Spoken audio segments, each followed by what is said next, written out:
So hello everyone, this is your Krishna from Women Today YouTube channel. So in this channel we have been interviewing many women entrepreneurs across different cities in India. We are just traveling to different cities and we are conducting offline interviews in their respective office locations, and we are also doing online interviews across different cities in India and also across different countries in the world. So right now our guest is from Bahrain. Her name is Swati. So she is a counseling psychologist over there in Bahrain. So I welcome you, Swati ma'am, to this Women Today YouTube channel. So please kindly introduce me about yourself, about the kind of professional work that you're doing to the audience who are watching this interview right now, ma'am.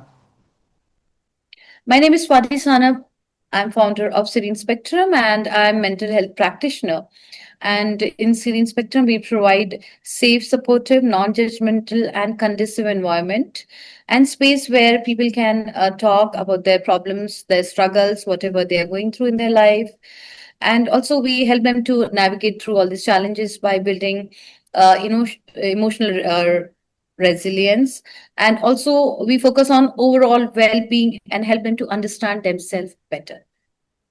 So also the very first question which arises in my mind is very simple. So what led you to become a counseling psychologist, ma'am? Because there will be a lot of things happening in our life which will create a spark. So tell us a kind of thing which actually made you land in this kind of professional career right now, ma'am. Okay, so there's a story behind it. 16 years back, my father passed away, and that has deeply impacted me. I was going through grief. It was so difficult for me to process it. That was the turning point in my life. I was like, I couldn't understand what's happening with me. I was like kind of in a depression. I was feeling low. Obviously, we, miss that presence of our parents if they are not there.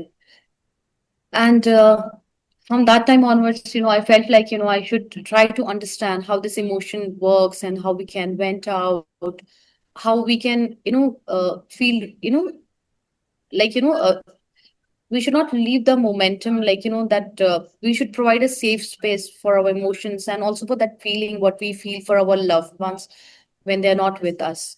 So my journey started from there,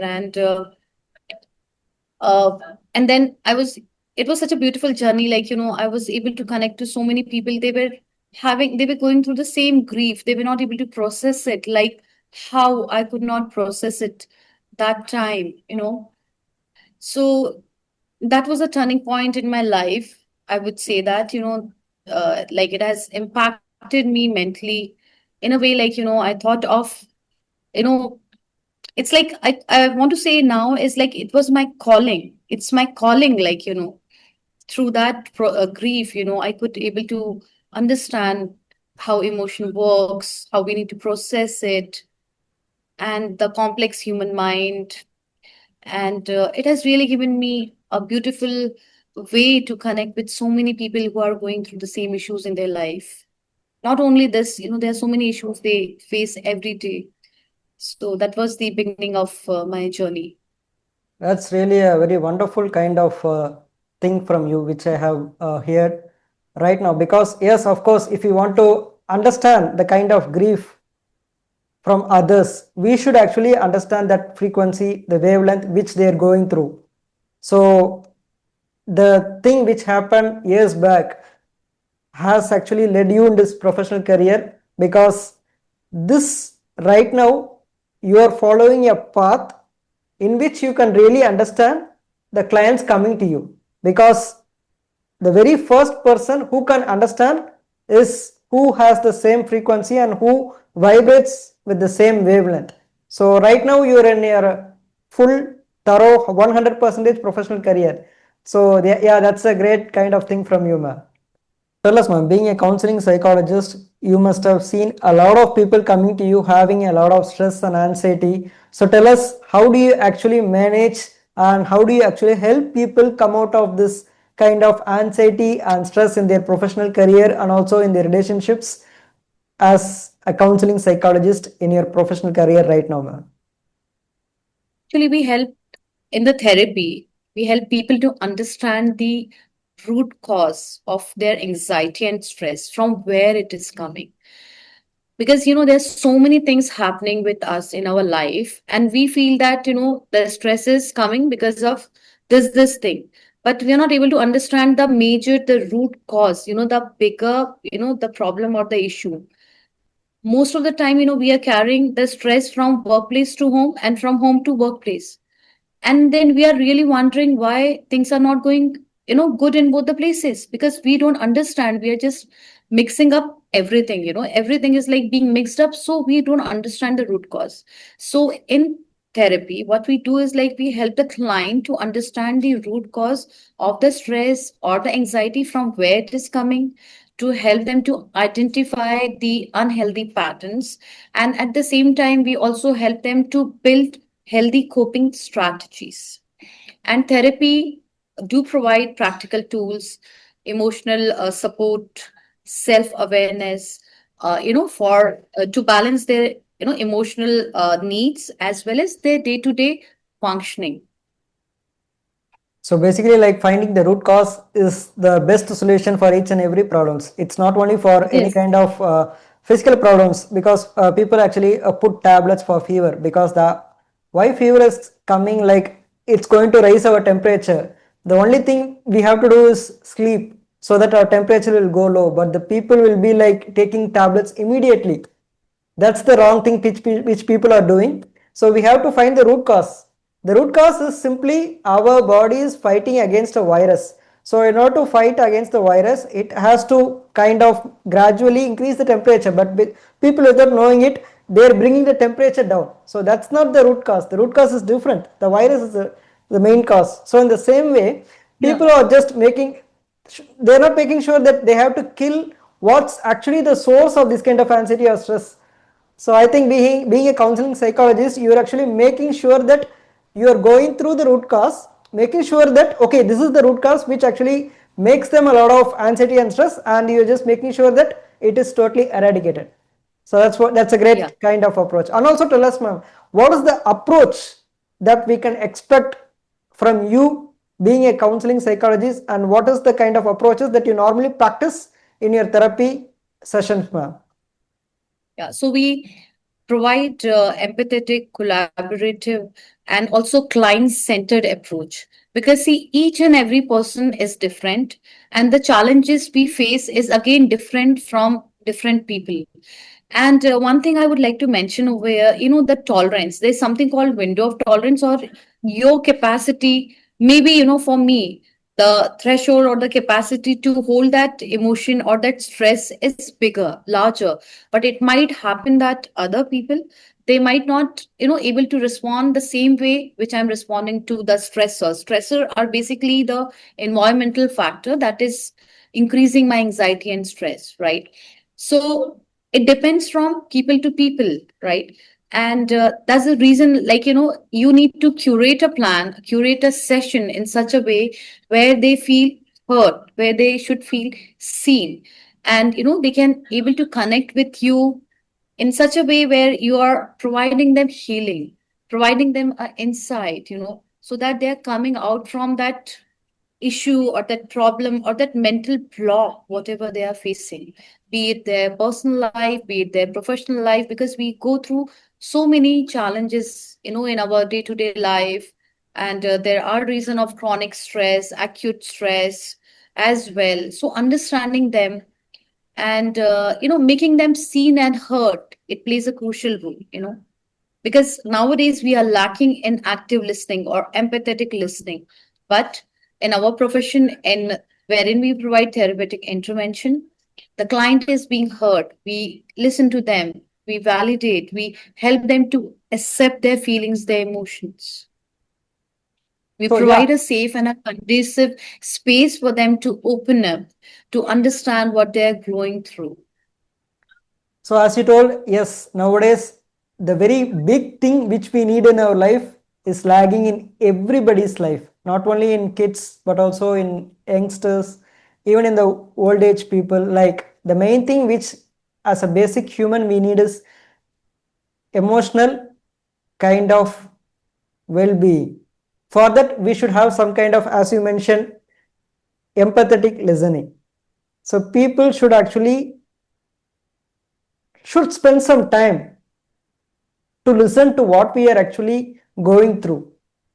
So we do not seek any kind of solution from them. We do not want any kind of help from them.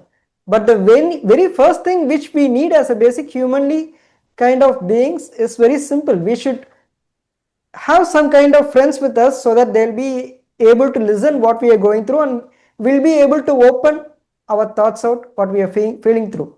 So that's the thing which as a normal human in this day-to-day busy life we are lagging, because as a kid they have to attend the schools, as a youngster they have to attend the high school, as a kind of busy professional they have to work with the clients and different kind of day-to-day jobs, but they do not have any kind of time to schedule to bring out the kind of emotions which is actually making them stuck at one point of time in their life. So being a counseling psychologist, you're making sure that whatever things it's happening within their life, they're able to have a very free space.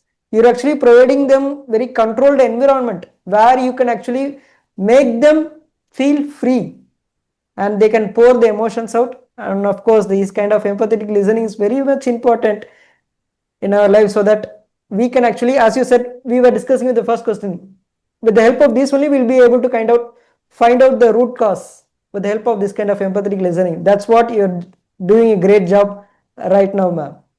And also bringing out these kind of emotions, can your therapy also cure some kind of relationship issues? Because relationship actually kind of deals with only two people. Whatever kind of emotions is happening, only these two people have to understand, because they too only will be able to understand the wavelength, the frequency which they are going through, which cannot be kind of determined by the third person. So being a counseling Right. psychologist, tell us, can you actually find a solution for this kind of relationship issues being a counseling psychologist, ma'am? Yeah. So actually, therapy, it really works great when we talk about the relationship issues, because we need to understand in a relationship there are two people. It can be husband wife, it can be two friends, it can be live-in partners, and also we need to understand, we come from different family dynamics, we have different thought process, different understanding, right? And it's not necessary that, what is my thinking, it should, or my thought process, it's going to align with you, right?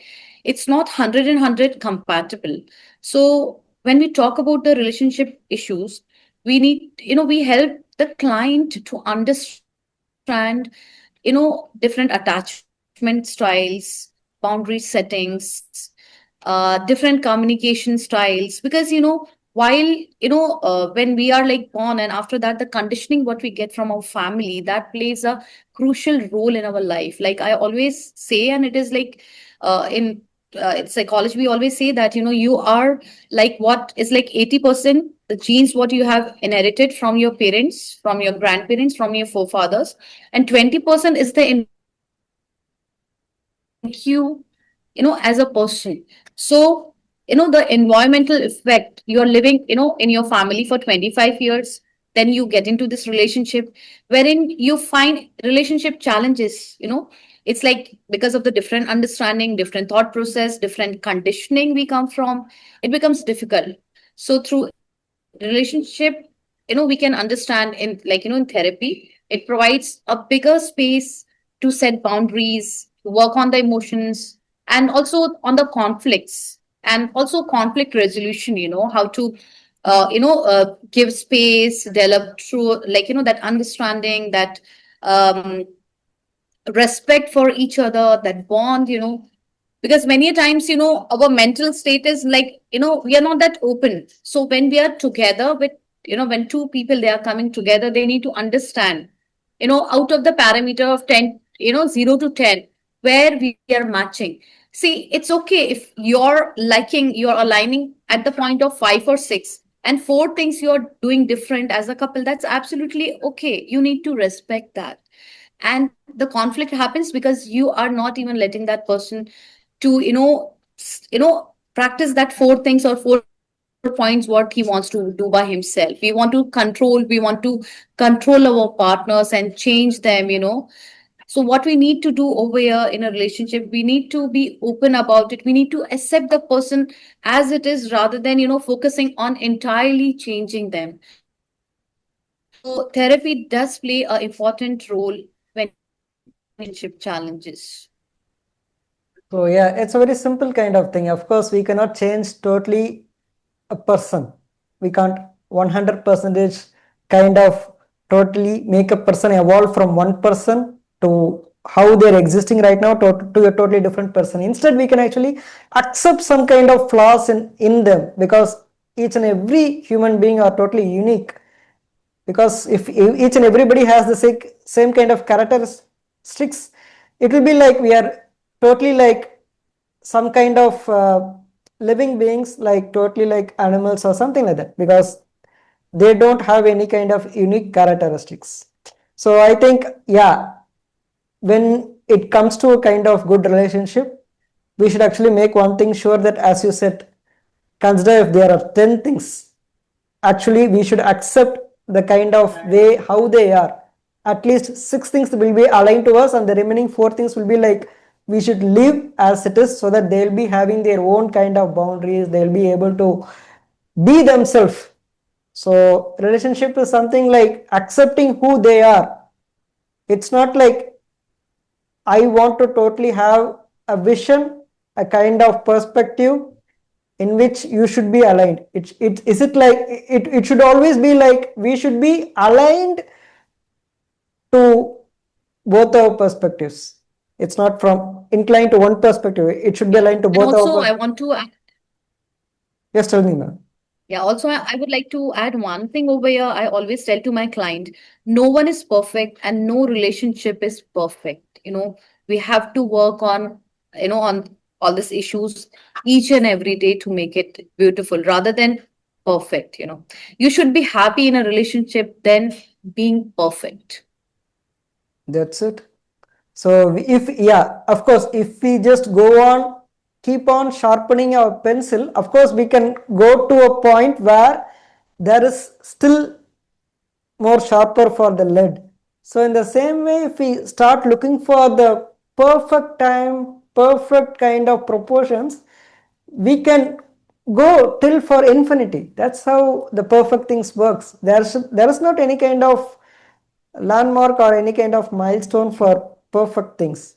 Of course, we should accept the way they are, and finding happiness is the only solution to make a very stable relationship, instead of focusing on the perfect kind of things. So also, being a counseling psychologist, you should have had a lot of one-to-one session with your clients. So tell us, ma'am, what can a client expect, and what will be the process in your one-to-one sessions being a counseling psychologist, ma'am? So usually the session begins like, it's a rapport building, understanding your client better, because that initial start has to be there where you are talking it, and the client should feel like, no, I mean, say the person is not going to judge him or her, right? Whoever so is sitting for that therapy, the therapist is not judging the person. So the first thing is like rapport building, wherein we make a client comfortable, so that they are able to address their issues.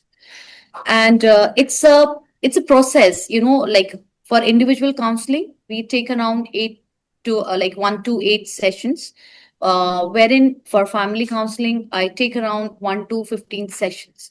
So it's a step by step process wherein we talk, and we try to understand the pattern, the faulty pattern, the defective patterns, which is not helping a client.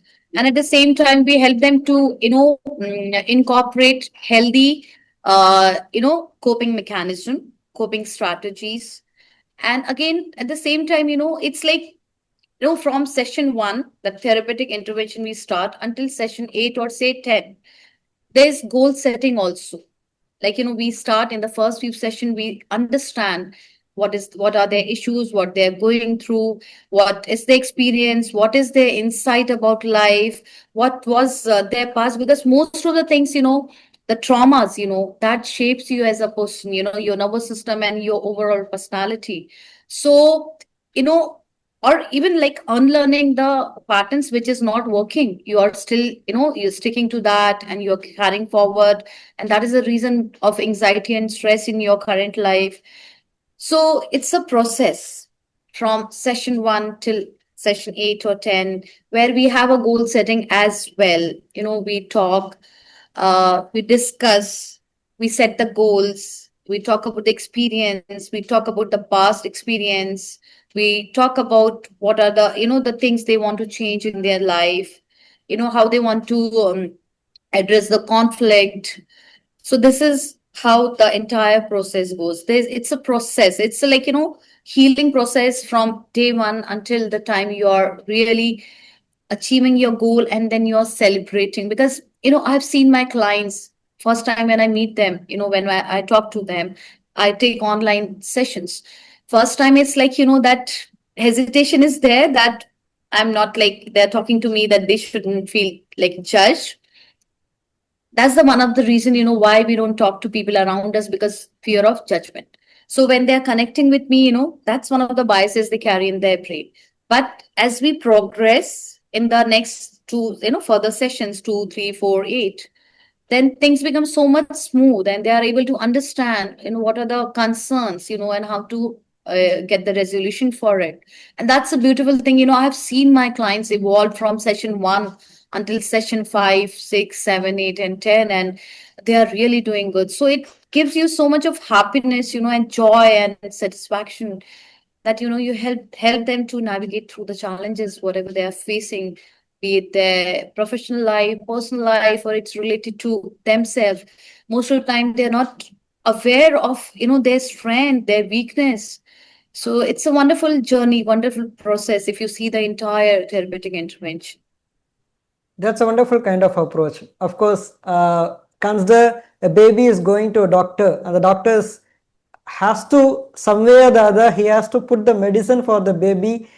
He has to put the injection for the baby. The very first thing the doctor will be doing is consider not for kids above 8 or 10. They are more like having a lot of evolution right now. They are having a lot of knowledge than we used to do in our childhood age.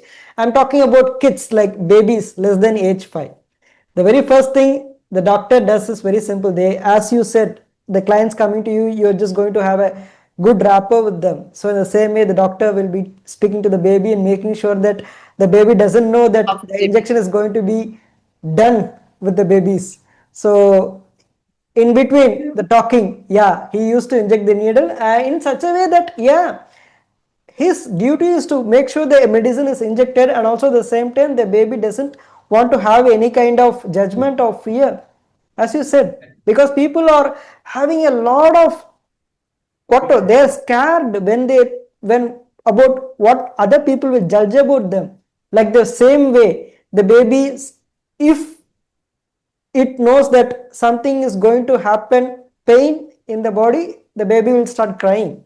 So of course we are also human being, we are also babies, that we are just having an evolution after a few years as a grown man. But of course these kind of small kind of things do exist, but people forget all these kind of things, and they always concentrate on the fully grown up man and woman, and they always start judging. So being a counseling psychologist, you're making sure that, as he spoke in the beginning, that you're making sure they have a very controlled, safe environment so that they can open up, they can have a good conversation. And as you said, yeah, if you follow this kind of good rapport building, then there will be a lot of changes in the client coming to you. And of course, when they have a first 2 sessions with you, when they ultimately reach the 8 kind of session, then there will be a totally a new person. Of course, they will be start having a lot of evolutions in them. So in this kind of 1:1 kind of sessions, there must be a lot of individuals coming to you, having a lot of different kind of perspectives, different kind of characteristics, different kind of wavelengths. So how do you make sure that each and every individual coming to you, you actually tailor them what suits, what kind of therapy actually suits them? So tell us the way you actually tailor your therapy kind of sessions with the clients coming to you, ma'am. So in therapy, there is no one size fit for all. Different people have different issues because we have different family dynamics, different type of conditioning we get from our childhood, and different environment, of course, and different culture, different ethnicity. All this factor plays a crucial role, to build your overall personality, and also your, your background, the challenges what you face, your comfort level, and also the goals what you have. So these are the things, we take into consideration when we curate a session for the client. And also there are beautiful modalities we can incorporate. So it varies from person to person, because like, maybe some type of medication will suit you, but it's not necessary the same medication will suit other person as well. Same dose will suit you, but it's not necessary that, it's suitable for other person as well. So there are different modalities. So we look into all these factors, and then we work on it, like it can be CBT, it can be DBT. Like CBT is like cognitive behavior therapy. It works beautifully. It works on your thought process, because mostly, you know, uh, the there's a trigger and there's a thought, and out of that thought you get an emotion, and that emotion, if it's not a healthy, it's a negative emotion, that is going to be the reason of your, inappropriate behavior, or a behavior which is not right. Okay. And if a person is in that loop, he's going to spiral, he's going to ruminate, he's going to keep on doing that thing, because the brain has learned like that, that way, the pattern brain is following. So there are different modalities. It works beautifully, and it's like, uh, it's client centered. So we understand what is the requirement of the client, and then we curate a plan, and then we take it ahead. So yeah, of course, I can understand that you have a very different kind of way tailoring therapies to the individuals coming to you.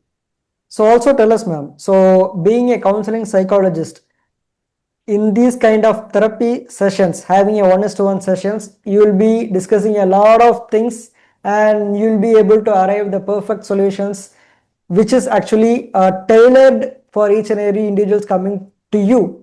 So once your interview session is over, and after your clients return back to their respective homes, is there any kind of homework that they should do on a daily basis, or do you give them any kind of task so that they can apply them in their real day-to-day life, so that they'll be able to make themselves upgraded in their professional career and also in their relationship kind of things? So tell us about the homeworks and the task that you give to your clients being a counseling psychologist, ma'am.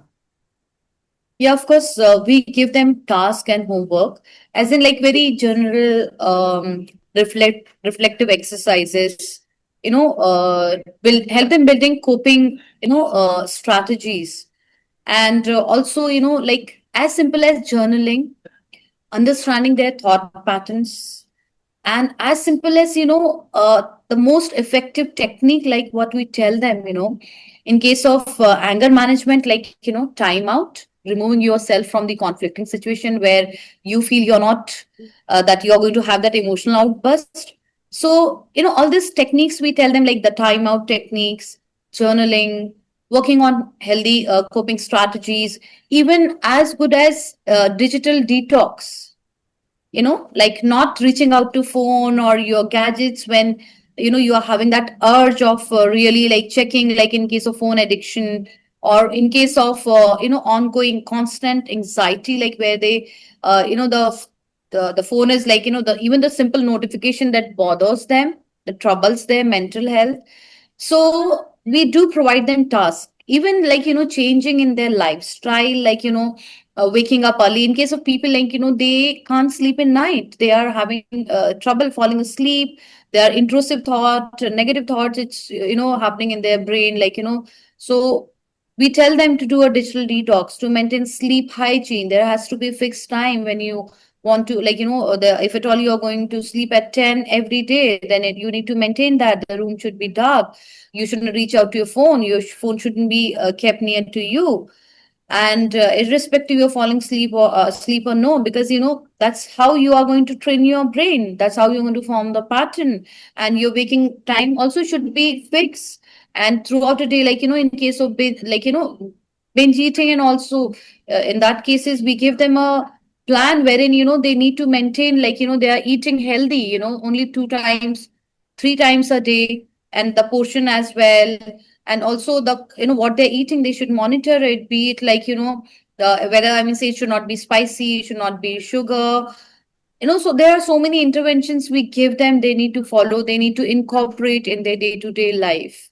So yes, there is a task also, because that's how they are going to unlearn the pattern that they have learned through so many years, or that's really causing trouble in their current life. So we do give them tasks.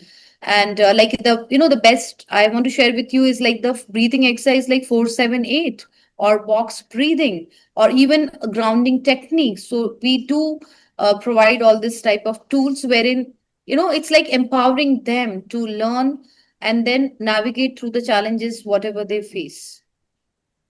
Yeah, of course, these kind of techniques should also be followed by other people, not only for the clients coming to you, because all these kind of techniques are kind of eligible for applying in normal day-to-day person's life. I'll tell from the beginning, because the very first thing is you actually tell your clients to have a control in their emotions, because when they know that they are going to reach the threshold for the emotional outburst, for anger or any kind of emotions, they should make themselves like little bit controlled by staying mute. So at that point of time, if they stop talking, and they'll be able to kind of make themselves go and exit from that kind of outburst, so that they'll be having a kind of stable, neutral, a little bit peaceful life. And the second thing, we were talking about the digital detox. Of course, before going to sleep, we should have a darker room, and our eyes should not watch any kind of even a tiny bit of light, because light carries photon which actually travels through our eyes, and our brain stays active if this kind of photons which comes through the light enters our eyes, because it will make sure that okay, we are in a kind of fright mode, like we should stay awake because these photons are entering our lives, so probably we are doing some kind of work.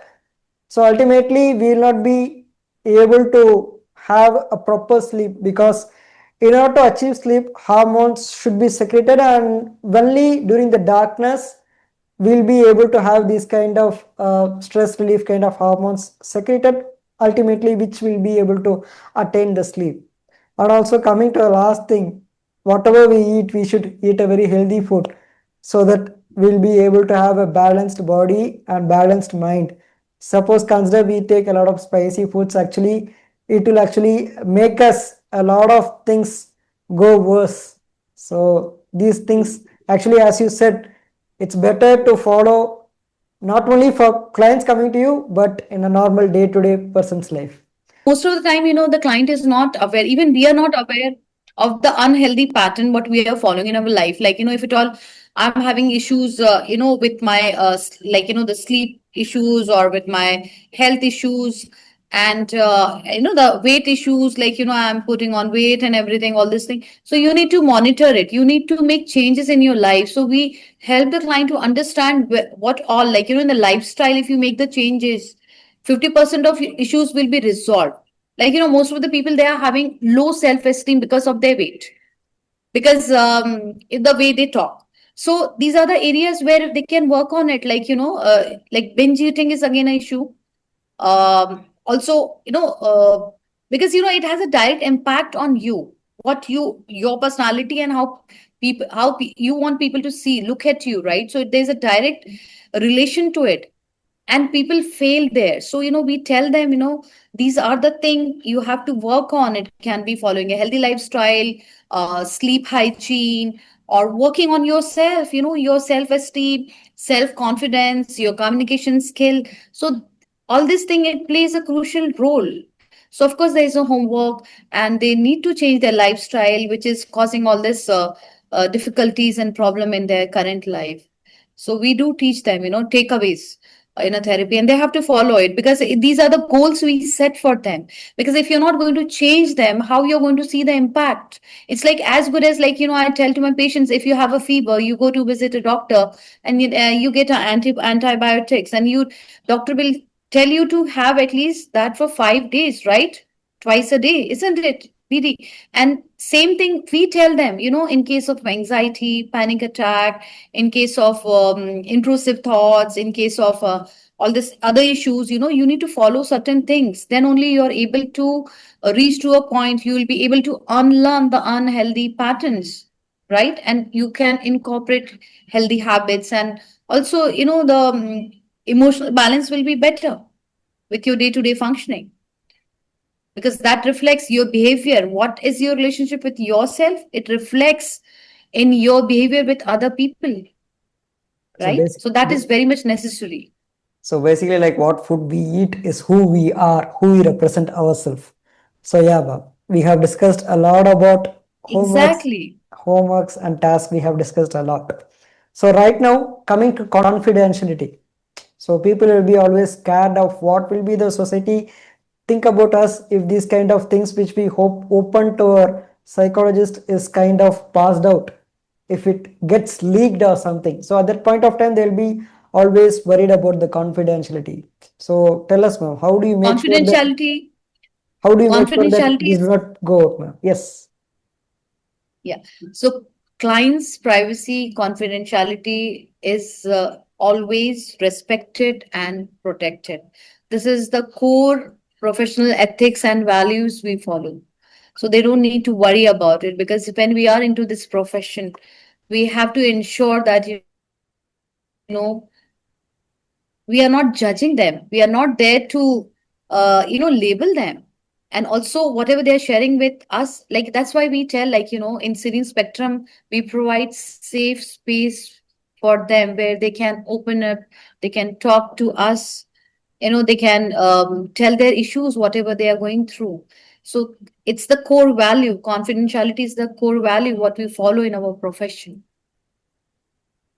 So basically, like the professional ethics which you have, it's part of the Yes, it's work that professional you're doing. ethics. Yes. Exactly, because being a counseling psychologist, you'll be having a lot of things going on with the clients coming to you. You'll be able to listen to them, you'll be able to see the full them. So that's why you will be able to give a solution to them only when they are actually truly open to you. So yeah, you are following one of the most crucial kind of work professional ethics. You're making things sure that all this kind of information coming to you is totally confidential till the end of your life and the clients coming to you. That's a great thing, ma'am.